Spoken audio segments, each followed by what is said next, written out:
नमस्कार, आप देख रहे हैं राष्ट्र प्रथम और मैं हूं जय शर्मा। रुक करते हैं अभी की हेडलाइंस पर।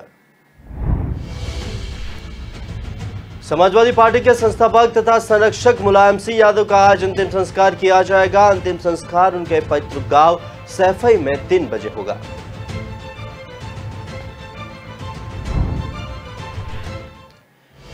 केंद्रीय गृह मंत्री अमित शाह बिहार दौरे पर आ रहे हैं। अमित शाह 20 दिनों के अंदर दूसरी बार बिहार पहुंचे। वे लोकनायक जयप्रकाश नारायण की जयंती पर 11 अक्टूबर को बिहार आ रहे हैं।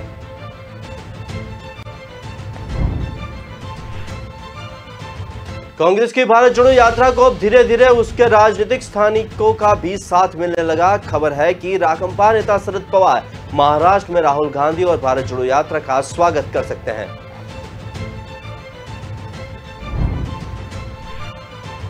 समाजवादी पार्टी के संरक्षक, देश के पूर्व रक्षा मंत्री और उत्तर प्रदेश के पूर्व मुख्यमंत्री मुलायम सिंह यादव के निधन से बिहार में भी लोग गहरे मातम में। नौकरी की सुरक्षा और रोजगार के लिए विदेश जाने वाले व्यक्तियों के कल्याण के लिए एक व्यापक आव्रजक कानून की आवश्यकता केरल के मुख्यमंत्री पिनाराई विजयन ने यूनाइटेड किंगडम के साथ एक समझौता ज्ञापन पर हस्ताक्षर करने के बाद कही बात। रुक करते हैं खबरों पर विस्तार से। समाजवादी पार्टी के संस्थापक तथा संरक्षक मुलायम सिंह यादव का आज अंतिम संस्कार किया जाएगा। अंतिम संस्कार उनके पैतृक गांव सैफई में 3 बजे होगा। 82 वर्ष की आयु में सोमवार को गुरुग्राम के मेदांता अस्पताल में मुलायम सिंह ने इस दुनिया को अलविदा कह दिया। सपा नेता के अंतिम दर्शन करने के लिए कई दिग्गज पहुंचे थे और पीएम मोदी के भी अंतिम संस्कार में शामिल होने की संभावना जताई जा रही है। हालांकि इस पर कोई आधिकारिक बयान नहीं आया है। मुख्यमंत्री योगी आदित्यनाथ ने सोमवार को इटावा के सफई में मुलायम सिंह यादव के अंतिम दर्शन किए। उन्होंने मुलायम के पार्थिव देह का अंतिम दर्शन किया और श्रद्धांजलि दी। उनके साथ भाजपा प्रदेश अध्यक्ष चौधरी भूपेंद्र सिंह तथा जल शक्ति मंत्री स्वतंत्र देव सिंह भी आकर सपा नेता को श्रद्धांजलि दी थी। राजस्थान के मुख्यमंत्री अशोक गहलोत और उनके छत्तीसगढ़ समकक्ष भूपेश बघेल समाजवादी पार्टी के दिग्गज मुलायम सिंह यादव के अंतिम संस्कार में कांग्रेस का प्रतिनिधित्व करेंगे। कांग्रेस के दिग्गज नेता मल्लिकार्जुन खड़गे भी अंतिम संस्कार में शामिल होंगे। गौरतलब है कि खड़गे पार्टी अध्यक्ष का चुनाव लड़ रहे हैं, इसलिए वे पार्टी के आधिकारिक नेता के रूप में शामिल नहीं होंगे। हालांकि अभी यह स्पष्ट नहीं है कि कर्नाटक में भारत जोड़ो यात्रा का नेतृत्व कर रहे राहुल गांधी और प्रियंका शामिल होंगे या नहीं।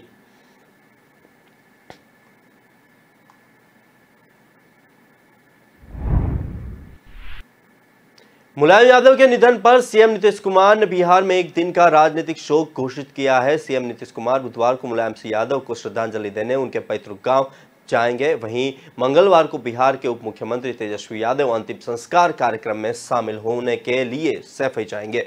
मुलायम सिंह यादव का पार्थिव शरीर मेदांता से सैफई ले जाया गया है, जहां मंगलवार को उनका अंतिम संस्कार किया जाएगा। मुलायम सिंह के निधन पर सीएम नीतीश कुमार ने शोक प्रकट किया और लिखा, उत्तर प्रदेश के पूर्व मुख्यमंत्री मुलायम सिंह यादव जी का निधन राष्ट्र के लिए अपूरणीय क्षति है।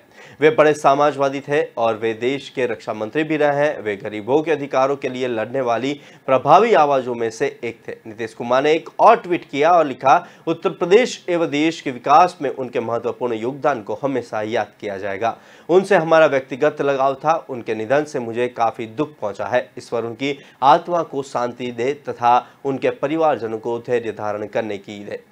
वहीं बिहार के उप मुख्यमंत्री तेजस्वी यादव ने भी मुलायम सिंह के निधन पर शोक प्रकट किया और ट्वीट किया, आदरणीय नेताजी, सपा संरक्षक मुलायम सिंह के निधन पर गहरा शोक और संवेदना व्यक्त करता हूं। वो एक कुशल प्रशासक, प्रख्यात समाजवादी एवं लोकप्रिय राजनेता थे। उनके निधन से देश के राजनीतिक एवं सामाजिक क्षेत्र में अपूर्ति क्षति हुई है। केंद्रीय गृह मंत्री अमित शाह बिहार दौरे पर आ रहे हैं। अमित शाह 20 दिनों के अंदर दूसरी बार बिहार पहुंच रहे हैं। वे लोकनायक जयप्रकाश नारायण की जयंती पर 11 अक्टूबर को बिहार आ रहे हैं। अमित शाह लोकनायक जयप्रकाश नारायण की जयंती समारोह में शामिल होने के लिए सिताबदिया आ रहे हैं। पहले उनके पटना के रास्ते छापरा आने की बात कही जा रही थी, लेकिन अब वे 11 अक्टूबर को सीधे बनारस से सिताबदिया आएंगे और सिताबदिया से ही वापस बनारस लौट जाएंगे। इससे पहले 23 और 24 सितंबर को भी अमित शाह बिहार के 2 दिवसीय दौरे पर आए थे। तब उन्होंने किशनगंज में पार्टी नेताओं से कहा था कि वे मां बिहार आएंगे। जरूरत पड़ी तो माह में 2 बार भी आएंगे और अब 20 दिनों के भीतर वे दूसरी बार बिहार दौरे पर आ रहे हैं।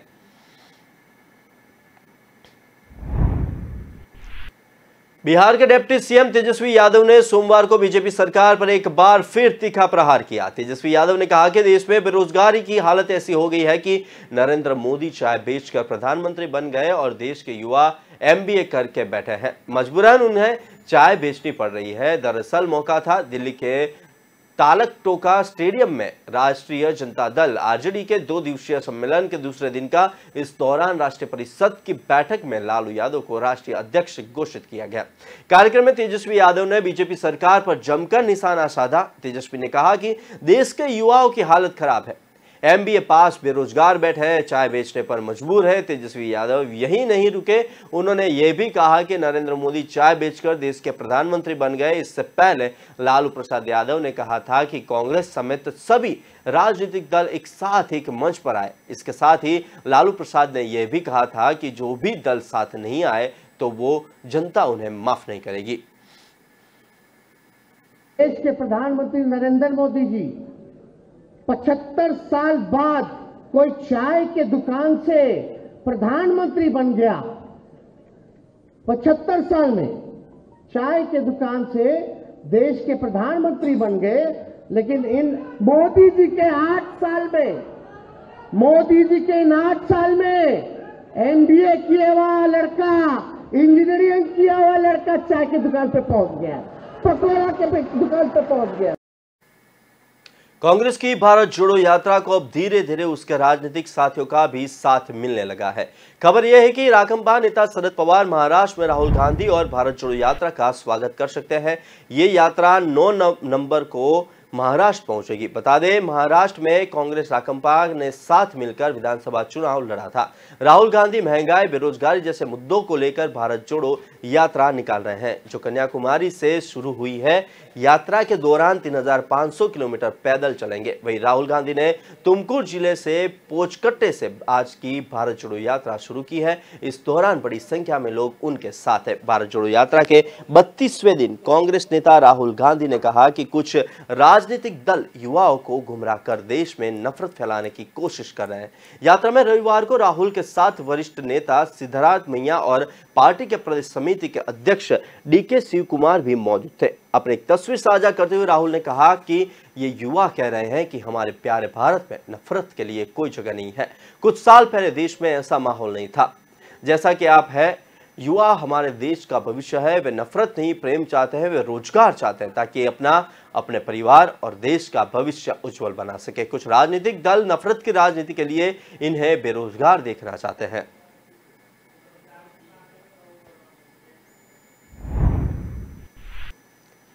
भारत जोड़ो यात्रा के 32वें दिन कांग्रेस नेता राहुल गांधी ने कहा कि कुछ राजनीतिक दल युवाओं को गुमराह कर देश में नफरत फैलाने की कोशिश कर रहा है। यात्रा में रविवार को राहुल के साथ वरिष्ठ नेता सिद्धार्थ मैया और पार्टी के प्रदेश समिति के अध्यक्ष डीके शिव कुमार भी मौजूद थे। अपनी एक तस्वीर साझा करते हुए राहुल ने कहा कि ये युवा कह रहे हैं कि हमारे प्यारे भारत में नफरत के लिए कोई जगह नहीं है। कुछ साल पहले देश में ऐसा माहौल नहीं था जैसे कि आज है। युवा हमारे देश का भविष्य है। वे नफरत नहीं, प्रेम चाहते हैं, वे रोजगार चाहते हैं ताकि अपने परिवार और देश का भविष्य उज्जवल बना सके। कुछ राजनीतिक दल नफरत की राजनीति के लिए इन्हें बेरोजगार देखना चाहते हैं। राष्ट्रीय स्वयंसेवक संघ के नेता इंद्रेश कुमार ने कहा है कि स्वतंत्रता सेनानी वीर सावरकर ने जेल में यातना से भरी दोहरी उम्र कैद काटी, जबकि कांग्रेस के नेता कैद के दौरान आराम से समय बिताते थे। इंद्रेश ने राहुल गांधी के सावरकर और अंग्रेजों के पेंशन मिलने की बात का जवाब देते हुए ये बात कही। उन्होंने यह भी कहा कि देश में अब और मंदिरों की नहीं तोड़ा जा सकता। उन्होंने कहा कि लव जिहाद के साथ साथ धर्मांतरण भी नहीं होना चाहिए क्योंकि ये अमानवीय, असंवैधानिक और ईश्वर विरोधी है। समाजवादी पार्टी के संरक्षक, देश के पूर्व रक्षा मंत्री और उत्तर प्रदेश के पूर्व मुख्यमंत्री मुलायम सिंह यादव के निधन से बिहार में भी लोग गहरे मातम में हैं। मुलायम सिंह यादव के दोस्त और रिश्तेदार राष्ट्रीय जनता दल अध्यक्ष लालू प्रसाद यादव ने उनके निधन पर बड़ी बात कही है। इसके अलावा बिहार के मुख्यमंत्री नीतीश कुमार, उप मुख्यमंत्री तेजस्वी यादव के बयान भी सामने आए। बिहार सरकार ने एक दिन का राजकीय शोक घोषित किया। बिहार के बड़े राजनेताओं में लालू प्रसाद यादव ने सबसे पहले मुलायम सिंह यादव के निधन पर दुख जाहिर किया। उन्होंने मुलायम सिंह यादव को समाजवादी वटवृक्ष बताया। लालू ने कहा कि समाजवादी पार्टी के संरक्षक आदरणीय मुलायम सिंह यादव जी के निधन की यह खबर से वे काफी मरहम है। लालू प्रसाद यादव ने कहा कि देश की राजनीति में एवं वंचितों को अग्रिम पंक्ति में लाने में मुलायम सिंह यादव का अतुलनीय योगदान रहा। वे भले हमारे बीच से चले गए, लेकिन उनकी यादें जुड़ी रहेगी। उन्होंने ईश्वर से दिवंगत आत्मा को अपने श्री चरणों में स्थान देने के लिए ईश्वर से प्रार्थना की।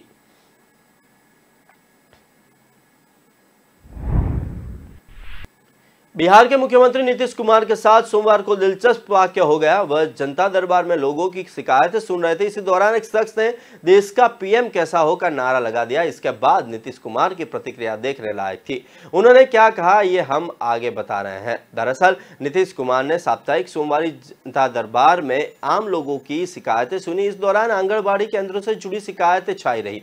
एक शख्स ने शिकायत की कि कुछ दिनों उसकी पत्नी ने आंगनबाड़ी सेविका के तौर पर काम किया, बाद में उन्हें हटा दिया गया। जनता दरबार के दौरान एक शख्स देश का पीएम कैसा हो, नितिन भैया जैसा हो का नारा लगाने लगा। यह देखकर नीतीश कुमार मुस्कुराने लगे। उन्होंने हाथ उठाया, उस शख्स को रुकने का इशारा किया। मुस्कुराते हुए बोले, एक से बढ़कर एक आ जाता है। एक दौरान मुख्यमंत्री ने एक एक कर लोगों की शिकायतें सुनी और उनके समाधान का भरोसा दिलाया। कई मामलों में मुख्यमंत्री ने खुद की संबंधित अधिकारी को फोन लगाकर शिकायत के निदान का निर्देश दिया। आंगनबाड़ी सेविका के चयन में अनियमितता के मामले में हर बार की तरह ही खूब आए। मुख्यमंत्री ने इस बारे में कई बार अफसरों को निर्देश दिया कि ऐसी शिकायतों को खत्म करें, लेकिन मामला जस का तस दिख रहा है।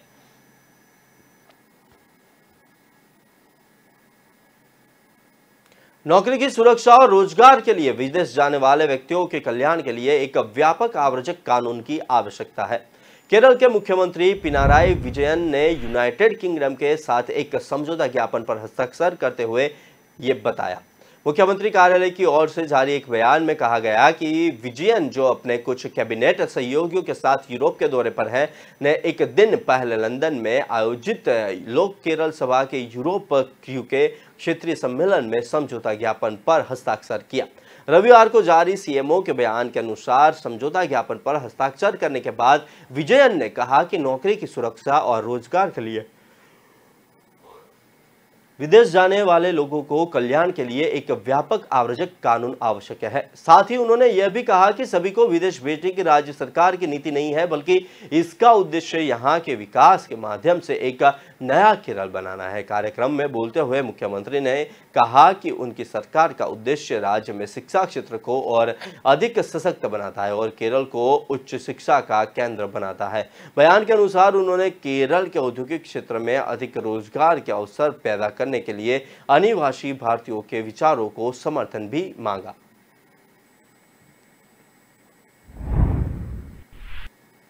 अमेरिका के फ्लोरिडा में एक बार से बाहर गोलीबार एक शख्स की मौत हो गई है और जबकि 6 घायल हो गए हैं। यह घटना फ्लोरिडा के टाम्पा की है। फायरिंग की यह घटना 9 अक्टूबर तड़के लगभग 3 बजे हुई और शुरुआती जांच में पता चला कि लाउंज के भीतर 2 पक्षों के बीच विवाद के बाद यह हुआ है।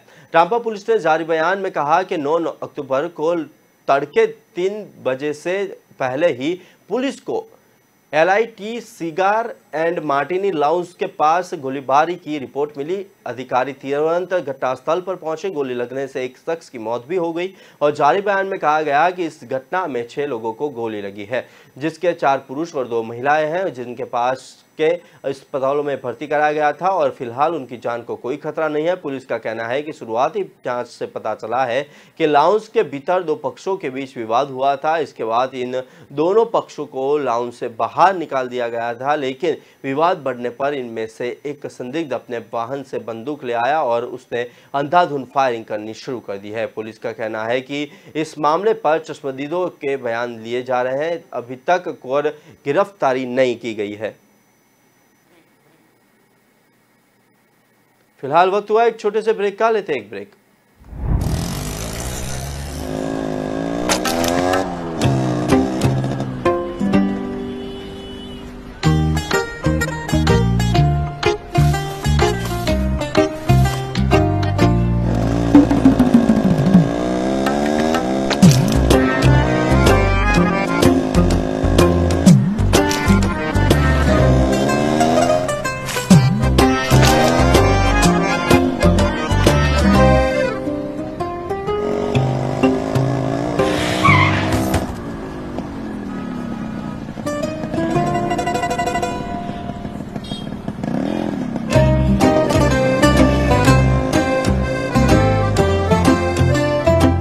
जब सोच सुंदर होगी तभी तो देश सुंदर होगा।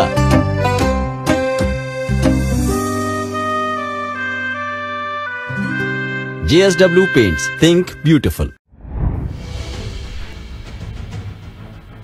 रविवार की शाम लाहौरी गेट फरासा खान इलाके में एक पुराना 2 मंजिला मकान अचानक से ढह गया। वहीं दमकल विभाग को जानकारी मिली कि कई लोग मलबे में दबे हुए हैं। राजस्थान में भाजपा के मुख्यमंत्री चेहरे पर मची खींचतान के बीच पूर्व मुख्यमंत्री वसुंधरा राजे ने अपनी दावेदारी को मजबूती देने के लिए अभियान शुरू कर दिया। रविवार को बेटे दुष्यंत के साथ देशटोक पहुंची वसुंधरा ने कहा कि मेरे जीवन में सीधे सीधे कुछ नहीं होता। सुप्रीम कोर्ट ने केंद्र को गाय और राष्ट्रीय पशु घोषित करने का निर्देश देने का अनुरोध करने वाली याचिका पर सुनवाई से सोमवार को इनकार कर दिया। पात्राचौल भूमि घोटाला मामले में शिवसेना सांसद संजय राउत को फिर से झटका। अदालत ने उनकी न्यायिक हिरासत 17 अक्टूबर तक बढ़ा दी। उनकी जमानत याचिका पर भी सुनवाई अब 17 अक्टूबर को होगी।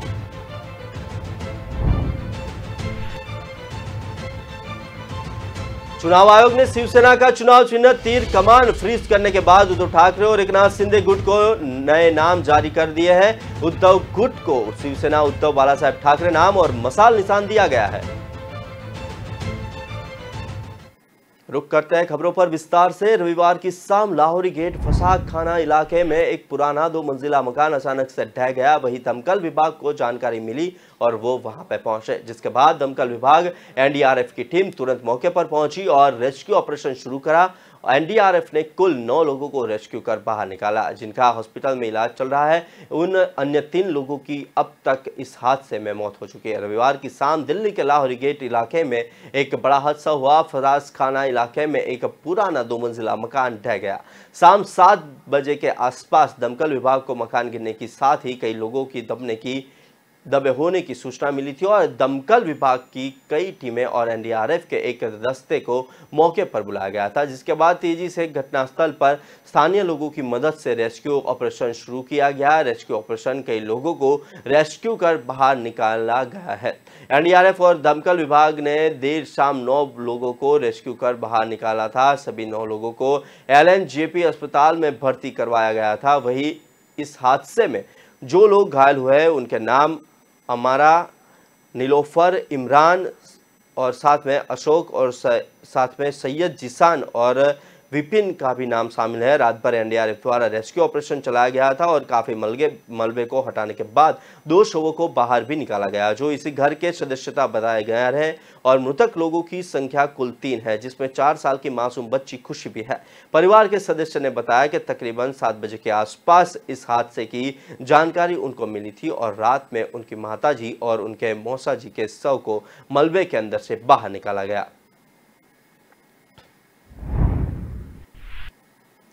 पंजाब के मोहाली एयरपोर्ट रोड पर बन रहे मोहाली सिटी सेंटर में एक अंडर कंस्ट्रक्शन निर्माणाधीन बिल्डिंग की दीवार गिरने से 2 मजदूरों की मौत हो गई है और ये अंडर कंस्ट्रक्शन बिल्डिंग के एक शोरूम थी, जो मजदूर घायल है।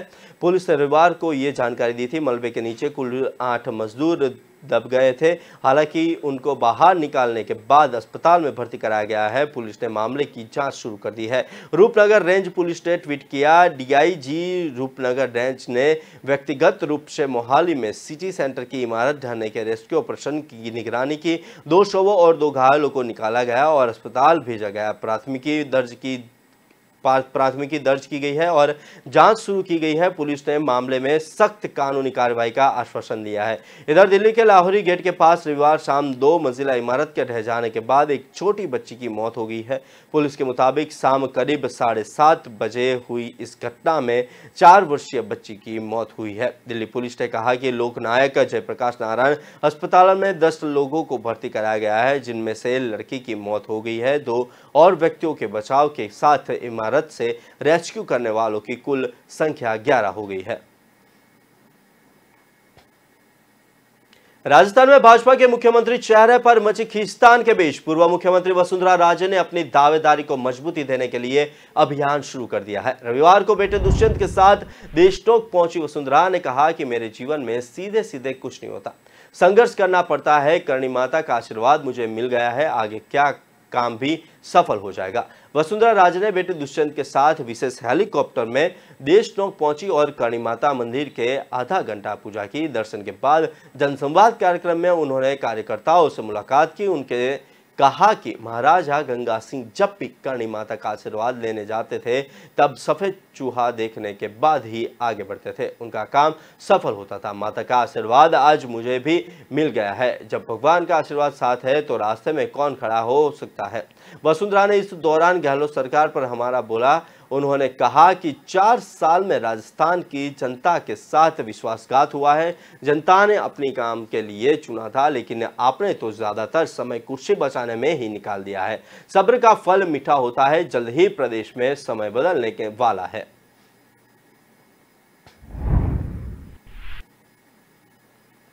राजस्थान में सियासी संकट के बीच मुख्यमंत्री अशोक गहलोत ने कहा कि राजस्थान में कोई लड़ाई नहीं है। हम सब मिलकर अगली सरकार को दोबारा बनाएंगे, बस जनता का आशीर्वाद चाहिए। सीएम गहलोत ने कहा कि जिसमें भाजपा को फायदा हो। मुख्यमंत्री गहलोत ने कहा कि मीडिया में जो खबरें आ रही है वे सब बकवास है। खबर चलती है कि गांधी के परिवार को कोई पूछ नहीं रहा है। अब गांधी परिवार में वोट दिलाने की शक्ति नहीं रही है। उन्हें कहा कि आज भी देश की जनता कांग्रेस की सोनिया गांधी, राहुल गांधी और प्रियंका गांधी को मानती है। जहां वो जाएंगे लाखों लोग इकट्ठा होंगे। मुख्यमंत्री गहलोत ने आगे कहा कि आज हम केंद्र की सरकार में नहीं है और राहुल गांधी की भारत जोड़ो यात्रा निकल रही है, जिनमें वे महंगाई कम करने, बेरोजगारी खत्म करने, देश में प्रेम, भाईचारे और लोकतांत्रिक संस्थाओं पर हो रहे हमलों की बात कर रहे हैं। इस यात्रा से भाजपा बौखला गई है। उक्त बातें मुख्यमंत्री अशोक गहलोत ने अखिल भारतीय रैगर महासभा के तत्वाधान में आयोजित 7वें राष्ट्रीय रैगर महासम्मेलन में कही। इस दौरान उन्होंने कहा कि राज्य सरकार सामाजिक असमानता मिटाने के लिए अनेक जन कल्याणकारी योजनाएं चला रही है। संविधान ने देश में सभी नागरिकों के लिए समान अधिकार सुनिश्चित किए गए हैं। समाज की समानता और समरसता सुनिश्चित करने के लिए सरकार प्रतिबद्ध है। सीएम गहलोत ने कहा कि समाज के बालकों के लिए जयपुर में छात्रावास और रामदेवरा में धर्मशाला का निर्माण कार्य पूर्ण कार्यालय में किया गया है। रैगर समाज की बालिकाओं के लिए जयपुर में छात्रावास बनाने की घोषणा की। राज्य सरकार की ओर से बकरू क्षेत्र में पेयजल की समस्या को दूर करने के लिए निरंतर कार्य किया जा रहा है।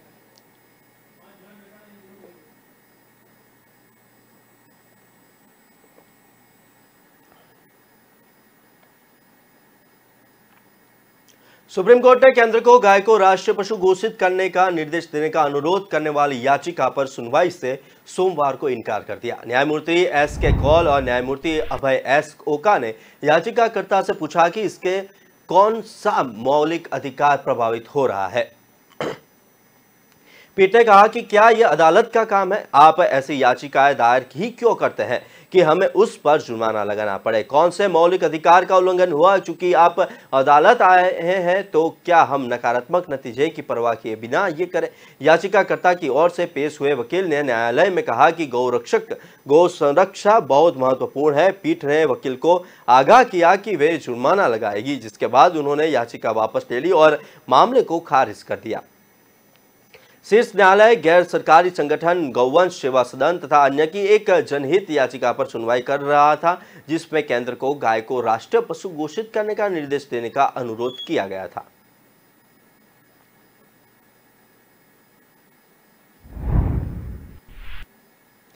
उच्चतम न्यायालय ने सभी राजनीतिक दलों को अपनी आधिकारिक वेबसाइट के मुख्य पृष्ठ पर उम्मीदवारों के चुनाव की वजह बताते के साथ उनके आपराधिक मामलों की जानकारियां प्रकाशित करने के संबंध में निर्वाचन आयोग को निर्देश देने का अनुरोध करने वाली याचिका सोमवार को खारिज कर दी। न्यायमूर्ति एस के कौल और न्यायमूर्ति अभय एस ओका ने याचिकाकर्ता को निर्वाचन आयोग के समक्ष याचिका दायर करने के लिए कहा था। पीठ ने कहा कि ये याचिका दायर करने के लिए उचित स्थान नहीं है। मुझे लगता है कि ये याचिका गलत है। इस याचिका में इस अदालत के पूर्व फैसले को लागू करने की मांग की गई है। याचिकाकर्ता निर्वाचन आयोग का रुख कर सकता है। याचिका खारिज की जा रही है।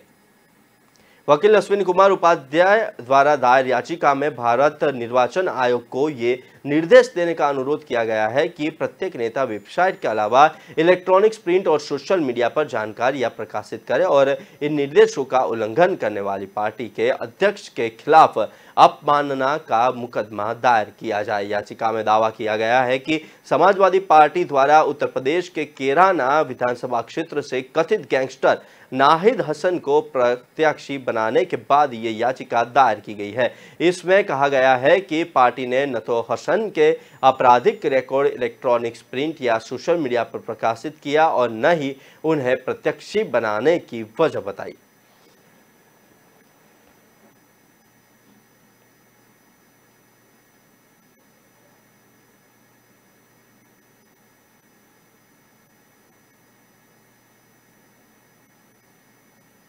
पात्राचौल भूमि घोटाला मामले में शिवसेना सांसद संजय राउत को फिर से झटका लगा है। अदालत ने उनकी न्यायिक हिरासत 17 अक्टूबर तक बढ़ा दी है। उनकी जमानत याचिका पर भी सुनवाई अब 17 अक्टूबर को होगी। इससे पहले राउत को 10 अक्टूबर तक न्यायिक हिरासत में रखने का आदेश दिया गया था। 1 अगस्त को ईडी ने उन्हें वित्तीय अनियमितताओं के आरोप में गिरफ्तार किया। 31 जुलाई को ईडी अधिकारियों ने शिवसेना नेता के कई ठिकानों पर छापा मारा था और उनके साथ ही परिवार से भी पूछताछ की थी। इससे पहले 28 जून को एजेंसी ने उन्हें मनी लॉन्ड्रिंग मामले में पूछताछ के लिए समन किया था। आरोप है कि पात्राचौल मामले में 1034 करोड़ रुपए का घोटाला किया गया है।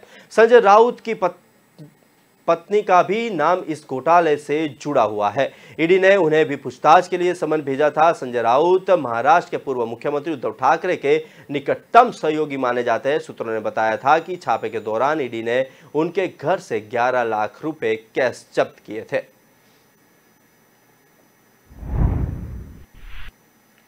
यूक्रेन की राजधानी कीव समेत कई शहरों में मिसाइल की आवाज के साथ जोरदार धमाके सुने गए हैं। इस धमाके में सैकड़ों लोगों की मौत हो गई है और कई घायल हो गए हैं। हालांकि मृतकों का आधिकारिक आंकड़ा अभी सामने नहीं आया है, लेकिन भारी नुकसान की आशंका है। राष्ट्रपति ज़ेलेंस्की ने भी इस घटना की पुष्टि की है। समाचार एजेंसी रॉयटर्स के मुताबिक कई शहरों की इमारतों से काला धुएं के गुब्बार निकलने दिखते हैं। मीडिया रिपोर्ट्स के अनुसार यूक्रेन में तबाही मचाने के लिए रूस ने 11 आत्मघाती ईरानी ड्रोन भेजे थे। राजधानी कीव पर ताबड़तोड़ 75 मिसाइल से हमले किए गए थे। हालांकि उनमें से 41 को यूक्रेनी एयरफोर्स ने मार गिराया। बताया जा रहा है कि राष्ट्रपति ज़ेलेंस्की के दफ्तर पर भी मिसाइल्स दागे गए हैं। हालांकि अभी इसकी आधिकारिक पुष्टि नहीं हुई है। हमले में कई लोगों की मौत की खबर है।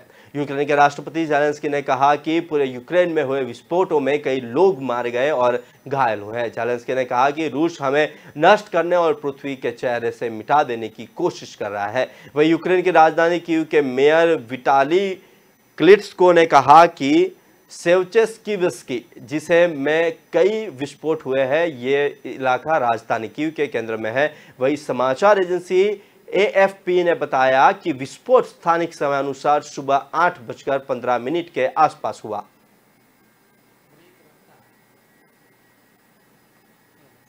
फिलहाल वक्त हुआ एक छोटे से ब्रेक का। ब्रेक बाद देखते हैं रफ्तार।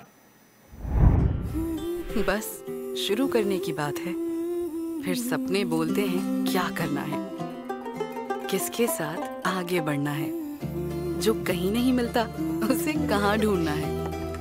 बस शुरू करने की बात है, उसके लिए जो भी चाहिए अपनी दुकान Amazon पर सब मिल जाएगा। शांति, तुम्हारे नए गेस्ट हाउस के पहले guest. Hello, Do you have Wi-Fi here? It will be there tomorrow. Amazon, नई शुरुआतों की अपनी दुकान। पश्चिम बंगाल एक बार फिर से हिंसा और सांप्रदायिक तनाव की चपेट में है। यहाँ के मोमिनपुर इलाके में बीती रात 2 समुदायों के बीच तनाव पैदा हो गया। इसके बाद जमकर हिंसा व तोड़फोड़ हुई। कई वाहनों का दुकान को तोड़ा गया, जिसके बाद पूरे इलाके में स्थिति तनावपूर्ण बनी हुई है। इधर सांप्रदायिक तनाव के बीच भाजपा नेता शुभेंदु अधिकारी ने केंद्रीय गृह मंत्री को पत्र लिखकर केंद्रीय बल नेता करने की मांग की है। जानकारी के तहत मिलादुन नबी के मौके पर देर रात मोमिन के इकबालपुर में अचानक हिंसा फैल गई। यहाँ एक समुदाय के लोगों ने इकबालपुर थाने को घेर लिया। इसके बाद बेकाबू भीड़ ने सड़क पर खड़े वाहनों के अलावा आसपास की दुकानों में भी तोड़फोड़ की। कई जगहों पर पथराव व बम फेंकने को भी खबरें सामने आई हैं। इसके बाद पूरे इलाके में RAF को तैनात कर दिया गया है।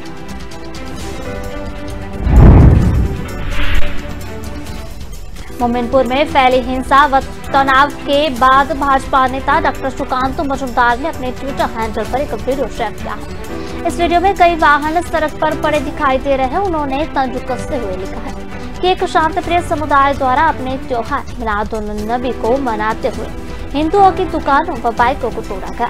हमेशा की तरह सीएम ममता बनर्जी ने कोई कार्रवाई नहीं की और उन लोगों को खुला छोड़ दिया गया।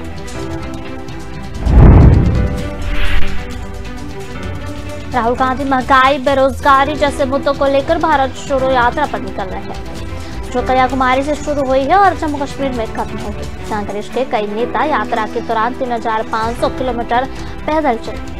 वहीं राहुल गांधी ने तुमकुर जिले के पौचकट्टिन से आज की भारत छोड़ो यात्रा की शुरू की है।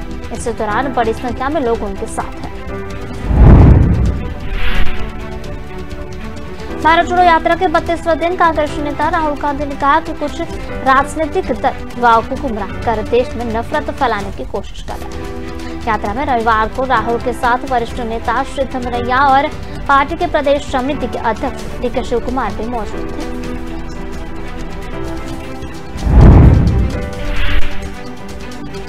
अपनी एक तस्वीर साझा करते हुए राहुल ने कहा कि ये युवा कह रहे हैं कि हमारे प्यारे भारत में नफरत के लिए कोई भी जगह नहीं। कुछ साल पहले देश में ऐसा माहौल नहीं था जैसा कि आज है। युवा हमारे देश का भविष्य है। वह नफरत नहीं, प्रेम चाहते हैं, बेरोजगार चाहते हैं ताकि अपने परिवार और देश का भविष्य उज्जवल बना सके। कुछ राजनीतिक दल नफरत राजनीति के लिए उन्हें बेरोजगार देखना चाहते हैं। भारत में इस वक्त जबरदस्त बारिश का कहर जारी है। खासकर उत्तर भारत में तो पिछले 2 दिनों से लगातार वर्षा ने नवजीवन अस्त व्यस्त कर दिया है। दिल्ली एनसीआर में इस बारिश के चलते लोगों को भारी मुश्किल उठानी पड़ रही है। दरअसल ऐसा काफी कम ही देखा गया है। लगभग पूरे देश में दशहरा के बाद भी बारिश का प्रकोप जारी है। हालांकि इस साल मानसून सीजन के बाद भी कुछ एक इलाकों को छोड़कर भारत के अधिकतर हिस्सों में या तो बारिश जारी है। माना जाता है कि भारत में मानसून सामान्य तौर पर अगस्त तक पूरी तरह से आ जाता है।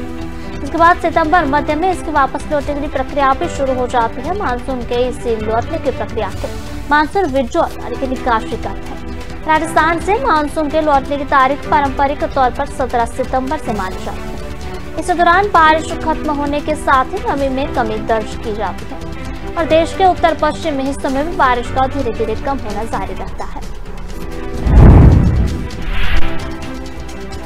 हालांकि इस बार बारिश अक्टूबर में भी जारी है। देश के कुछ हिस्सों में यह स्थिति पिछली बार की रही थी। हालांकि दोनों ही बार वह सामान्य मानसून की देर से निकासी। मौसम विभाग यानी कि आईएमडी के मुताबिक इस साल मानसून कई जगहों पर देर से पहुंचा। इसके चलते देश के पश्चिमी हिस्सों में मानसून सितंबर तक एक्टिव रहा।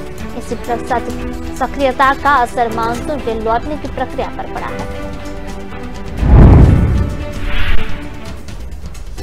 महीने के पहले सप्ताह में विदा होने वाले मानसून के नौरू चक्रवात की वजह से पूरे महीने तक बने रहने की संभावना है। मौसम विभाग ने अगले कुछ दिनों तक देश के कुछ हिस्सों में हल्के स्तर की बारिश होने की संभावना जताई है। इसके बाद बीते 3 दिनों से लगातार राजधानी दिल्ली सहित उत्तर प्रदेश, उत्तराखंड और कुछ अन्य राज्यों में भी लगातार धीमी बारिश हो रही है।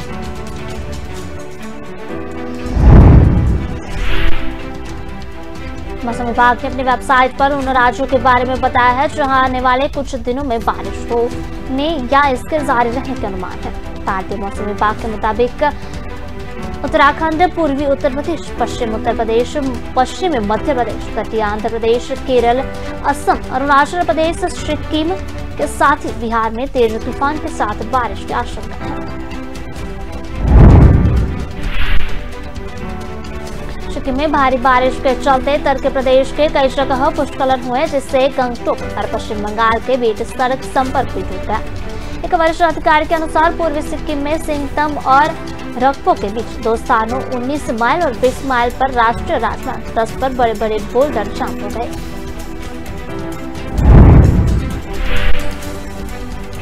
मुख्यमंत्री भूपेश बघेल ने स्वामी आत्मानंद मेधावी छात्र प्रोत्साहन योजना अंतर्गत छत्तीसगढ़ माध्यमिक शिक्षा मंडल की वर्ष 2022 की वार्षिक परीक्षा में कक्षा 10 और 12वीं के मेरिट लिस्ट में स्थान प्राप्त करने वाले छात्र एवं छात्राओं को सम्मानित किया। इसके लिए आयोजित कार्यक्रम के मुख्यमंत्री द्वारा कक्षा 12वीं टॉपर कुंती साव को स्वर्ण पदक और द्वितीय स्थान प्राप्त करने वाली खुशबू वधवानी को रजत पदक से सम्मानित किया। इसके साथ ही समारोह में सभी मेधावी छात्र एवं छात्राओं को 1.5 लाख रुपए की प्रोत्साहन राशि प्रदान की गई। मुख्यमंत्री भूपेश बघेल समारोह में प्रोत्साहन राशि को मेधावी छात्र एवं छात्राओं के बैंक खाते RTGS के माध्यम से ट्रांसफर किया। इसी दौरान भूपेश बघेल ने मेधावी छात्र एवं छात्राओं को शुभकामनाएं देते हुए कहा कि भेंट एवं मुलाकात कार्यक्रम के दौरान नन्हे बच्चों की जिद पर हेलीकॉप्टर राइडिंग कराया था। सीएम बघेल ने बच्चों से पूछा कि हेलीकॉप्टर में बैठने से किसी को डर तो नहीं लगा।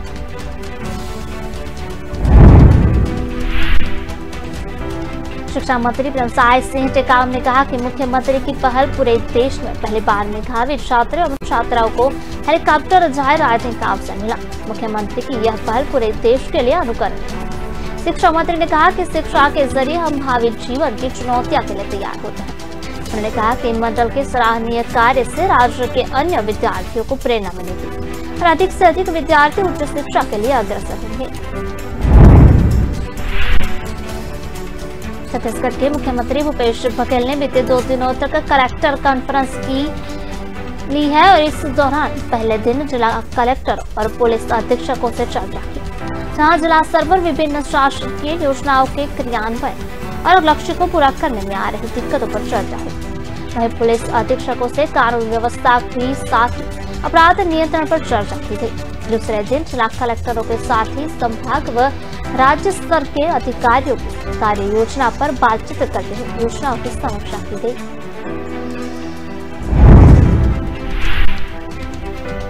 इस दौरान मुख्यमंत्री बघेल ने कहा कि पौने 4 साल में छत्तीसगढ़ आर्थिक रूप से सशक्त हुआ है, जबकि आज दुनिया में मंदी का असर है। ऐसे समय में छत्तीसगढ़ पूरी दुनिया को नई राह दिखा सकता है। तस्वीर बदलने में गौठान रिपा गोधन न्याय योजना का महत्वपूर्ण योगदान होगा।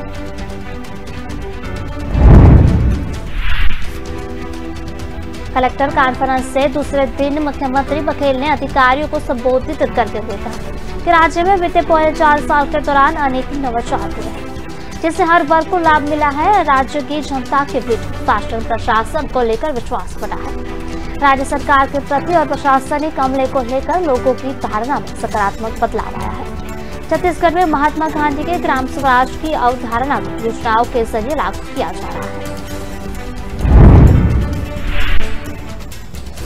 गुजरात में विधानसभा चुनाव होने वाले हैं। इस चुनाव में विजय रथ पर सवार होने के लिए हर पार्टी ने अपनी कमर कस ली है, जहां हर पार्टी वोट बैंक हासिल करने के लिए बड़े चुनावी वादे कर रही है। वहीं इससे बीच आम आदमी पार्टी ने प्रदेश अध्यक्ष गोपाल इटालिया का प्रधानमंत्री नरेंद्र मोदी को लेकर अपशब्द कहने का एक वीडियो सामने आया है। गोपाल इटालिया ने अपने चुनावी भाषण के दौरान पीएम मोदी को लेकर अभद्र भाषा का प्रयोग किया।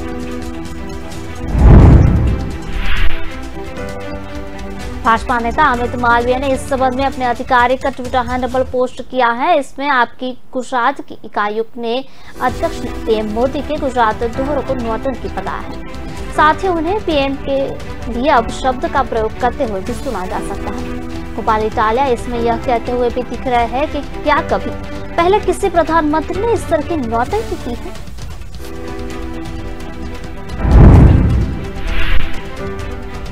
गोपाल इटालिया का इस तरह का ये पहला बयान नहीं है। उनका विवादित बयानों से पुराना नाता रहा है। गोपाल भगवान श्री कृष्ण को लेकर भी विवादित बयानबाजी कर चुके हैं। इसके बाद द्वारका में उन पर एफआईआर भी दर्ज की जा चुकी है। वहीं दिल्ली बीजेपी के नेता हरीश खुराना ने ट्वीट किया और कहा कि मैं बीजेपी की तरफ से दिल्ली में गोपाल इटालिया के खिलाफ थाने में शिकायत दर्ज कराऊंगा।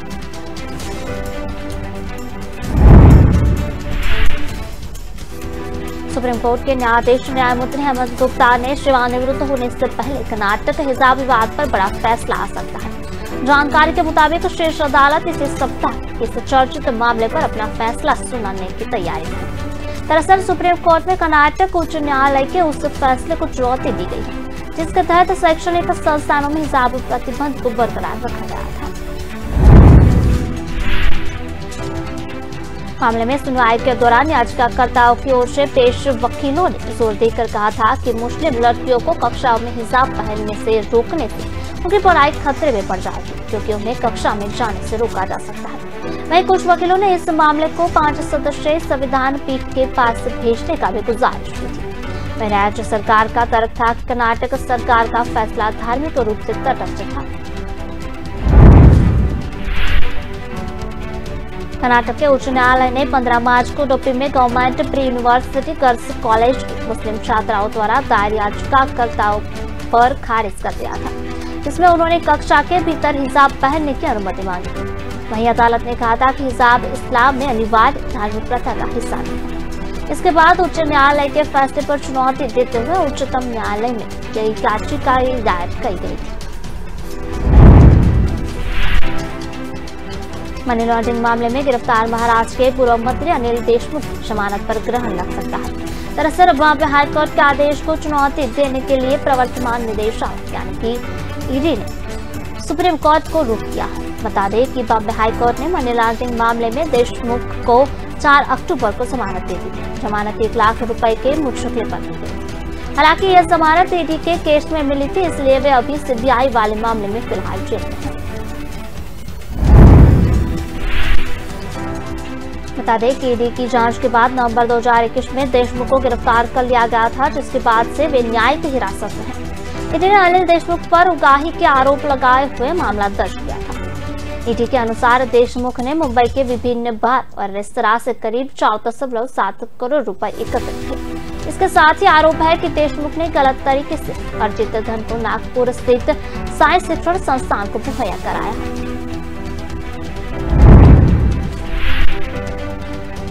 गौरतलब है कि मुंबई के पूर्व पुलिस आयुक्त परमवीर सिंह ने पिछले साल मार्च में आरोप लगाया था कि देशमुख, जो उस समय राज्य के गृह मंत्री थे, ने पुलिस अधिकारियों को शहर के रेस्तरां और बार से प्रतिमाह 100 करोड़ रुपए लेने का लक्ष्य दिया। देशमुख ने आरोपों से इनकार किया, लेकिन बॉम्बे हाईकोर्ट द्वारा सीबीआई को उनके खिलाफ मामला दर्ज करने का निर्देश दिए जाने के बाद उन्होंने अपने पद से इस्तीफा दे दिया था।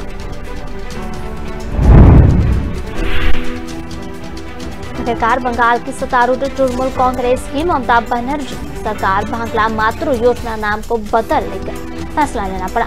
सूत्रों के मुताबिक राज्य सरकार ने केंद्र सरकार को बांग्ला मातृ प्रकल्प का नाम बदलकर प्रधानमंत्री मातृ वंदना योजना करने का आश्वासन दिया है। इसके बाद केंद्र ने राशि जारी की। 5 दिन की एक बच्ची गंगा में एक टब में बहती मिली। रोने की आवाज सुनकर स्थानीय लोगों ने उसे बचा लिया। बच्ची को मालदा मेडिकल कॉलेज अस्पताल में भर्ती कराया गया है। पुलिस यह पता लगा रही है कि बच्ची को किसने और कब बहाया। आशंका है कि बेटी होने के कारण उसे नदी में बहाया गया होगा। स्थानीय लोगों बच्ची के जीवित होने को मां गंगा की कृपा मान रहे हैं। उड़ीसा के सुंदरगढ़ जिले में रविवार को एक फुटबॉल मैच के दौरान बिजली गिरने से एक खिलाड़ी समेत 2 लोगों की मौत हो गई और 21 अन्य घायल हैं। बिहार आरजेडी में लगातार उच्च पथक जारी है। पिछले कुछ दिनों से पार्टी से दूरी बनाए रखने वाले नेता और प्रदेश अध्यक्ष जगदानंद सिंह ने प्रदेश अध्यक्ष पद से इस्तीफा दे दिया है। आरजेडी अब जगदानंद सिंह की जगह अब्दुल बारी सिद्दीकी को कमान सौंपने का मन बना चुकी है। जगदानंद सिंह ने प्रदेश अध्यक्ष पद से इस्तीफा सौंपकर पार्टी से किनारा कर लिया है। राष्ट्रीय अधिवेशन से दूर रहकर जगदानंद सिंह ने अपनी नाराजगी साफ जाहिर कर दी थी। कहा जा रहा है कि बेटे सुधाकर सिंह ने कृषि मंत्री पद का छीना जाना जगदानंद सिंह को नागवार गुजरा है, इसलिए वे पिछले कुछ दिनों से काफी नाराज चल रहे हैं। दरअसल सुधाकर सिंह नीतीश कुमार की सरकार में सहज नहीं थे और लगातार सरकार और नौकरशाह के खिलाफ बयान देकर महागठबंधन सरकार की।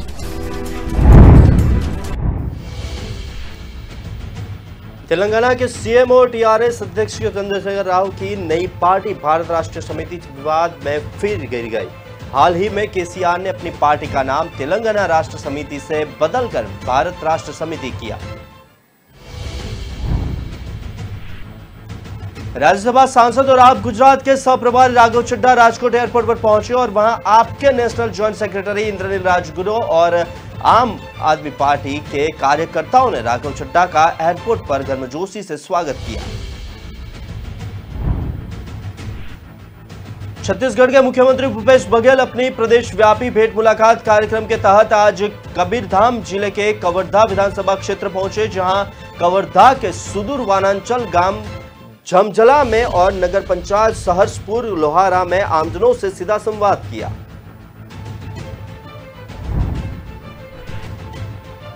उत्तर प्रदेश में बारिश से राहत के आसार अभी नहीं दिख रहे हैं। मौसम विभाग ने मंगलवार के लिए फिर प्रदेश में भारी बारिश की चेतावनी दी। बारिश की चेतावनी की वजह से लखनऊ में 12वीं कक्षा तक के सभी बच्चों के लिए स्कूल बंद कर दिए गए। सुप्रीम कोर्ट ने दिल्ली एनसीआर में लगाए गए पटाखा बिक्री पर बैन के अपने फैसले को बदलने से इनकार कर दिया। सुप्रीम कोर्ट ने कहा कि इस बारे में पहले की आदेश जारी किए जा चुके हैं।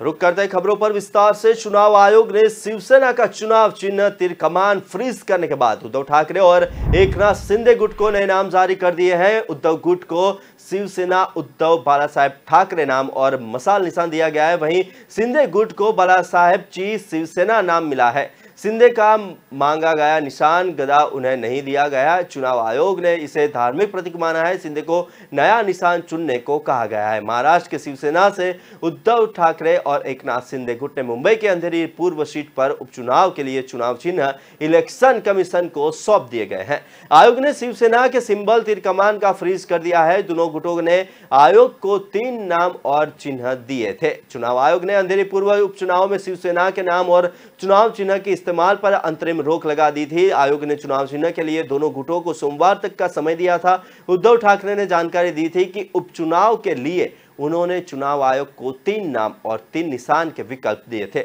निशान में त्रिशूल, उगता सूरज और मशाल शामिल थे। वहीं पार्टी के नाम शिवसेना बाला साहेब ठाकरे, शिवसेना बाला साहेब प्रबोधकर ठाकरे, शिवसेना उद्धव बाला साहेब ठाकरे दिए गए थे। वहीं शिंदे ने भी त्रिशूल, उगता सूरज और गदा चुनाव चिन्ह मांगे थे। उन्हें आयोग ने इन तीनों में से कोई भी चिन्ह नहीं दिए हैं। वजह यह है कि उगता सूरज डीएमके का चुनाव चिन्ह है। वहीं त्रिशूल और गदा को धार्मिक चिन्ह बताते हुए आयोग ने देने से इनकार कर दिया। महाराष्ट्र की अंधेरी ईस्ट सीट शिवसेना विधायक रमेश लटके के निधन के बाद से खाली है, इसलिए इस सीट पर उपचुनाव हो रहे हैं। चुनाव 3 नवंबर को होंगे। 14 अक्टूबर नामांकन की आखिरी तारीख है। 17 अक्टूबर तक नाम वापस लिए जा सकते हैं। 6 नवंबर को रिजल्ट आएगा। उद्धव ठाकरे गुट उपचुनाव लड़ रहा है। शिंदे गुट की सहयोगी भाजपा ने भी चुनाव लड़ने का फैसला किया है।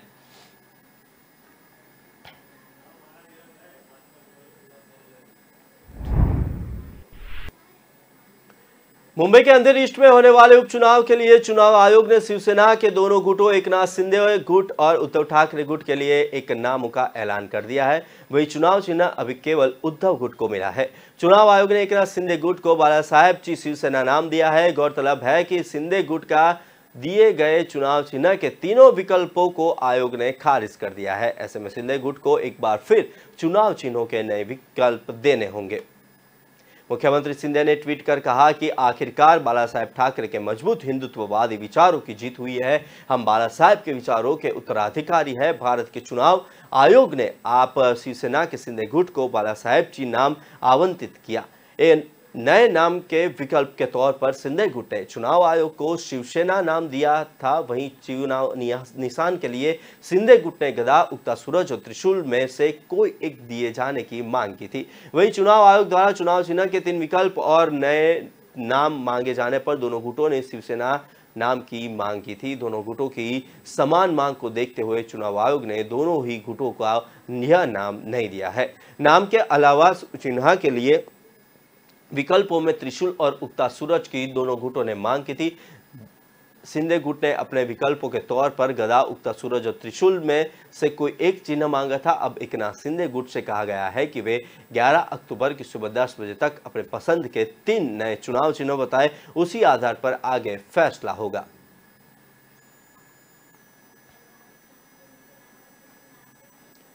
तेलंगाना के सीएम और टीआरएस अध्यक्ष के चंद्रशेखर राव की नई पार्टी भारत राष्ट्र समिति विवाद में घिर गई है।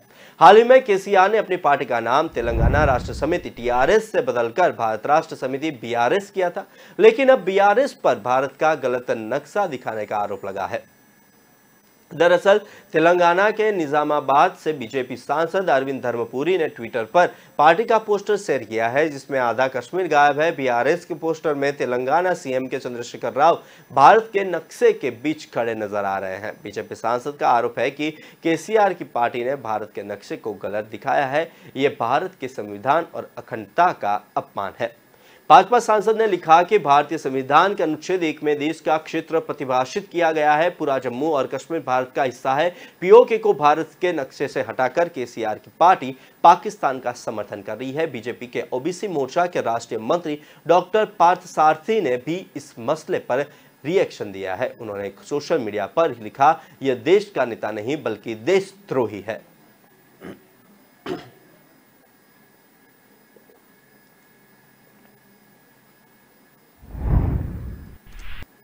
सुप्रीम कोर्ट में तलाक किनाया और तलाक बैन को असंवैधानिक घोषित करने के लिए याचिका दायर हुई। इसे लेकर सुप्रीम कोर्ट ने अब केंद्र से जवाब मांगा है। जस्टिस एस.ए. नजीर और जस्टिस जे.बी. पार्डीवाला की बेंच ने इसके लिए नोटिस जारी किया है। सुप्रीम कोर्ट कर्नाटक के रहने वाली एक महिला की याचिका पर सुनवाई कर रही थी। इस दौरान जस्टिस नजीर ने कहा, यह बहुत दुर्भाग्यपूर्ण है। इसके बारे में पढ़कर मैं हैरान रह गया। याचिका में तलाक किनाया और तलाक बैन सहित मुसलमानों के बीच एक तरफा तलाक के सभी रूपों को अवैध और असंवैधानिक घोषित करने के लिए निर्देश देने की मांग की गई थी।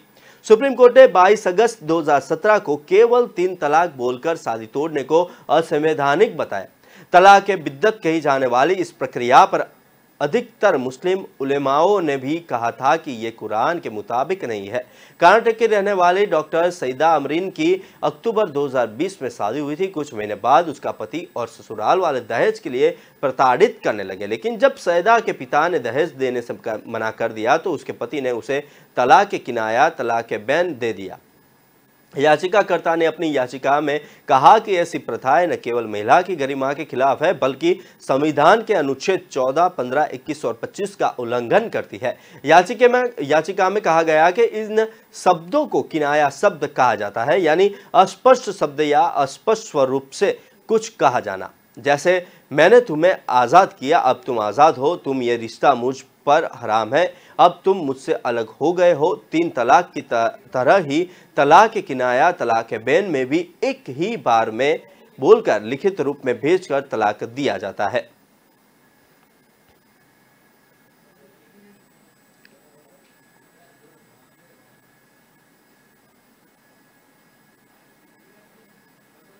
राज्यसभा सांसद और आप गुजरात के सह प्रभारी राघव चड्ढा राजकोट एयरपोर्ट पर पहुंचे और वहां आरोप के नेशनल जॉइंट सेक्रेटरी इंद्रनील राजयोगुरु और आम आदमी पार्टी के कार्यकर्ताओं ने राघव चड्ढा का एयरपोर्ट पर गर्मजोशी से स्वागत किया था। राज्यसभा सांसद और आप गुजरात के सह प्रभारी राघव चड्ढा ने एक महत्वपूर्ण मुद्दे पर मीडिया को संबोधित करते हुए कहा कि आम आदमी पार्टी और अरविंद केजरीवाल की बढ़ती लोकप्रियता देखकर और जैसे जैसे आम आदमी पार्टी जनता के मन में अपनी जगह बना रही है, वे देखकर भारतीय जनता पार्टी डर गई है, बौखला गई है और हर प्रकार का हथकंडा अपना रही है। भारतीय जनता पार्टी आम आदमी पार्टी के कार्यकर्ताओं पर हमले करवा रही है। आम आदमी पार्टी भगवान गणेश की पूजा के लिए जो पंडाल लगाती है उसे बीजेपी वाले उखाड़ फेंक रहे हैं। वहां मारपीट करते हैं, हमारे नेताओं का सिर फोड़ने का काम करते हैं। जिस बिल्डिंग में आम आदमी पार्टी अपनी मीटिंग करती है या जी हॉल में अरविंद केजरीवाल जनता को संबोधित करते हैं, अगले ही दिन वहां बुलडोजर भेजकर उस हॉल को डिमोलिशन कराने का काम बीजेपी कर रही है। प्रधानमंत्री सौराष्ट्र की धरती पर है। आम आदमी पार्टी के कई नेताओं को नजरकैद कर लिया गया। हमारे जामनगर नॉर्थ के कैंडिडेट्स को उनके घर में नजरकैद करके हाउस अरेस्ट कर लिया गया है। हमारे संगठन मंत्री को, हमारे लोकसभा इंचार्ज को, हमारे जिला प्रधान को, हमारे तमाम बड़े पदाधिकारियों का ये तो घर में कैद कर लिया है या तो पुलिस थाने में बुलाकर बिठा रखा है कि जब तक प्रधानमंत्री का कार्यक्रम खत्म न हो जाए तब तक आप लोग नजर कैद रहेंगे। ये सारी चीजें पुरानी वीडियो निकाल कर चलाना, कोई 5 साल पुराने वीडियो का आज की वीडियो बताकर दिखाना, पूरी राजनीति को इसके आसपास घुमाना दिखाता है कि भारतीय जनता पार्टी डर गई है।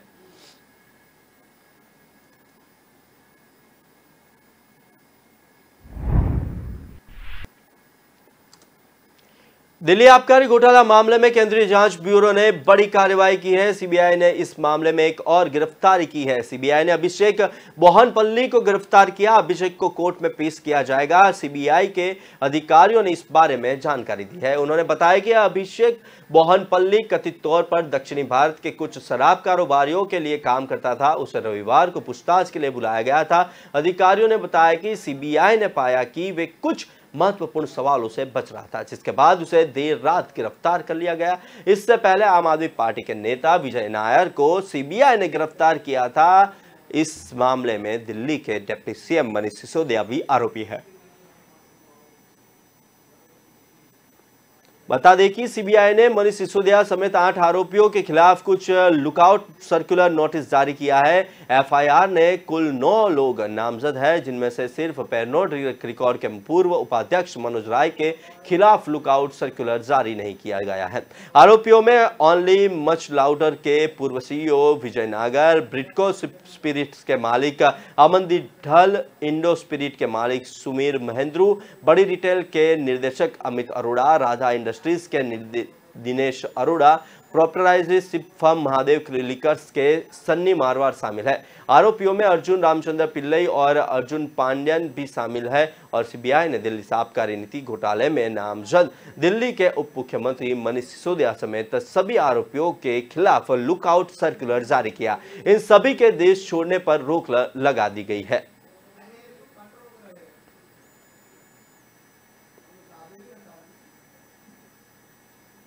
छत्तीसगढ़ के मुख्यमंत्री भूपेश बघेल अपने प्रदेश व्यापी भेंट मुलाकात कार्यक्रम के तहत कबीरधाम जिले के कवर्धा विधानसभा क्षेत्र पहुंचे। यहां कवर्धा के सदूरवांचल ग्राम जममला और नगर पंचायत सहसपुर तुलोहारा में आमजनों से सीधा संवाद किया।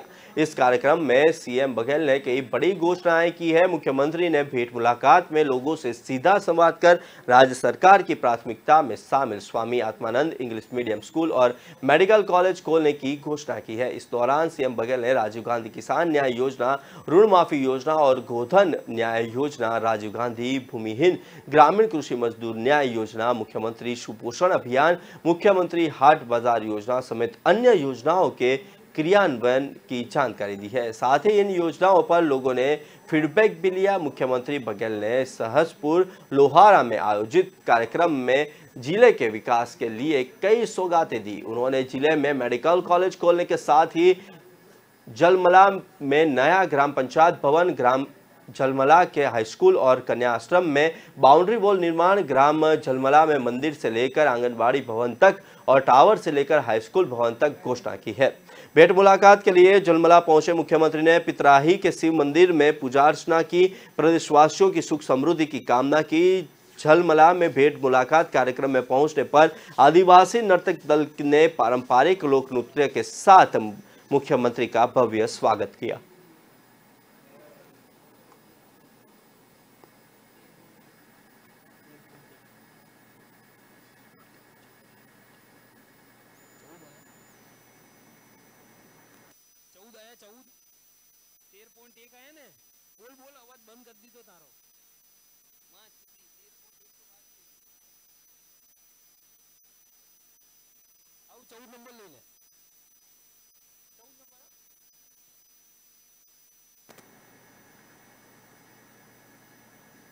उत्तर प्रदेश में बारिश से राहत के आसार अभी नहीं दिख रहे हैं। मौसम विभाग ने मंगलवार के लिए फिर प्रदेश में भारी बारिश की चेतावनी जारी की है। बारिश की चेतावनी की वजह से लखनऊ में 12वीं कक्षा तक के सभी बच्चों के लिए स्कूल बंद कर दिए गए हैं। सोमवार को भी स्कूल बंद रहे। साथ ही तेलंगाना के कई जिलों में अगले 2-3 दिनों तक हल्की से मध्यम बारिश की संभावना है। दिल्ली एनसीआर में लगातार जारी बारिश के दौर के बीच सोमवार को सभी शहरों की हवा साफ श्रेणी में दर्ज हुई है। इस सीजन में पहली बार है जब सभी शहरों की हवा साफ श्रेणी में पहुंची है। वायु मानक एजेंसियों का पूर्वानुमान है कि बारिश के मौसम की वजह से अगले 3 दिनों तक हवा की गुणवत्ता में अधिक बदलाव होने की संभावना नहीं है।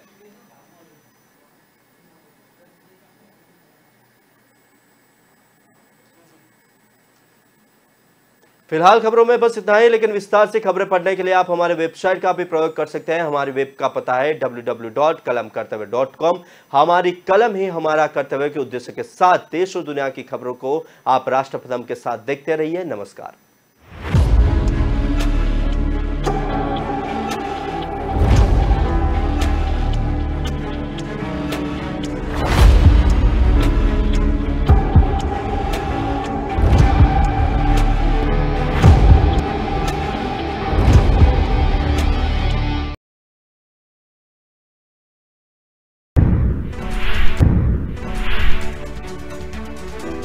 पश्चिम बंगाल एक बार फिर से हिंसा और सांप्रदायिक तनाव की चपेट में है। यहाँ के मोमिनपुर इलाके में बीती रात दो समुदायों के बीच तनाव पैदा हो गया।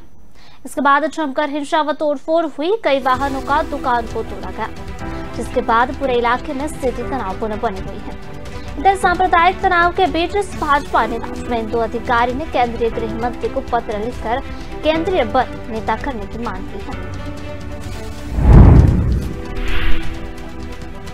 जानकारी के तहत मिलादुन नबी के मौके पर देर रात मोमिन के इकबालपुर में अचानक हिंसा फैल गई। यहाँ एक समुदाय के लोगों ने इकबालपुर थाने को घेर लिया।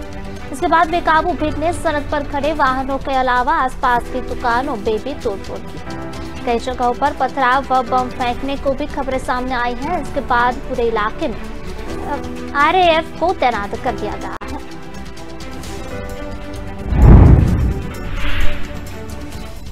मोमिनपुर में फैली हिंसा व तनाव के बाद भाजपा नेता डॉक्टर सुकांत मजुमदार ने अपने ट्विटर हैंडल पर एक वीडियो शेयर किया है। इस वीडियो में कई वाहन सड़क पर पड़े दिखाई दे रहे हैं। उन्होंने तंज कसते हुए लिखा है कि एक शांतिप्रिय समुदाय द्वारा अपने त्योहार मिलादुन नबी को मनाते हुए हिंदुओं की दुकानों व बाइकों को तोड़ा गया। हमेशा की तरह सीएम ममता बनर्जी ने कोई कार्रवाई नहीं की और उन लोगों को खुला छोड़ दिया गया।